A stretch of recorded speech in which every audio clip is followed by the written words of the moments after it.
ಅಧ್ಯಕ್ಷರೇ, ಸನ್ಮಾನ್ಯ ಕರ್ನಾಟಕ ರಾಜ್ಯದ ಮುಖ್ಯಮಂತ್ರಿಗಳು ತಂದಂತ ನಿರ್ಣಯಕ್ಕೆ ಬೆಂಬಲವನ್ನು ಸೂಚಿಸಿ ಇವತ್ತು ನಾನು ಆ ವಿಚಾರದ ಬಗ್ಗೆ ಪ್ರಸ್ತಾಪ ಮಾಡಲಿಕ್ಕೆ ಬಯಸ್ತೇನೆ. ಎಲ್ಲ ಇಯರ್ಫೋನ್ ಹಾಕಿ ಇವತ್ತು ಯಾಸೀರ್ ಪಠಾಣ್ ಕರ್ನಾಟಕ ಇವತ್ತು ಏನು ಹಿಂದೆ ಮಹಾತ್ಮ ಗಾಂಧೀಜಿ ನರೇಗಾ ಯೋಜನೆ ಉದ್ಯೋಗ ಖಾತ್ರಿ ಯೋಜನೆ ಇತ್ತು, ಇದನ್ನ ಬದಲಾಯಿಸಿರ್ತಕ್ಕಂಥ ಈ ಕೇಂದ್ರ ಸರ್ಕಾರದ ನಿಲುವನ್ನ ನಾನು ಖಂಡವಾಗಿ ಅದನ್ನು ವಿರೋಧಿಸ್ತೇನೆ. ಕಾರಣ ಏನು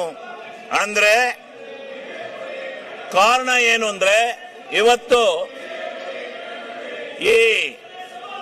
ಈ ಒಂದು ಪ್ರಜಾಪ್ರಭುತ್ವ ಒಕ್ಕೂಟ ವ್ಯವಸ್ಥೆನಲ್ಲಿ ಕೇಂದ್ರ ಮತ್ತು ರಾಜ್ಯ ಸರ್ಕಾರಗಳು ಒಂದಾಗಿ ಬಾಳಬೇಕಾಗುತ್ತೆ.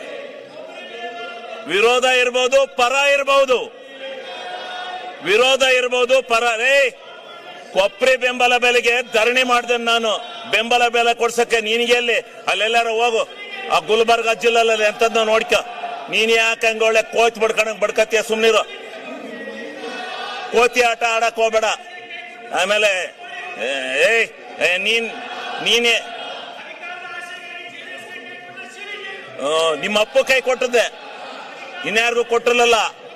ನೀನೇ ಅವನು ನನ್ನ ವಿಚಾರ ಕೇಳಕ್ಕೆ ನಿನಗೆ ಮಾನ ಮರ್ಯಾದೆ ಐತಾ?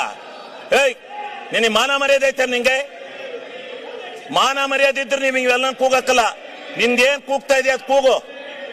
ಮಾನ ಮರ್ಯಾದೆ ಇದೆಯಾ ನಿಂಗೆ? ಆಗಲೇ ಹೇಳಿದೀನಿ ನಾನು. ನಿನ್ ಯೋಗ್ಯತೆ ಬೆಂಕಿ ಹಾಕ. ನೀವೆಲ್ಲ ಪ್ರತಿಭಟನೆ ಮಾಡಕ್ ಬಂದಿದ್ದೀರ ಅಂತಿಲ್ಲಿ. ನಾಚಿಕೆ ಆಗ್ಬೇಕು ನಿಮ್ಗೆ.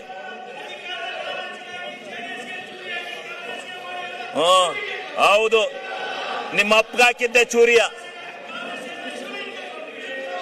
ಈಗ ಸನ್ಮಾನ್ಯ ಅಧ್ಯಕ್ಷ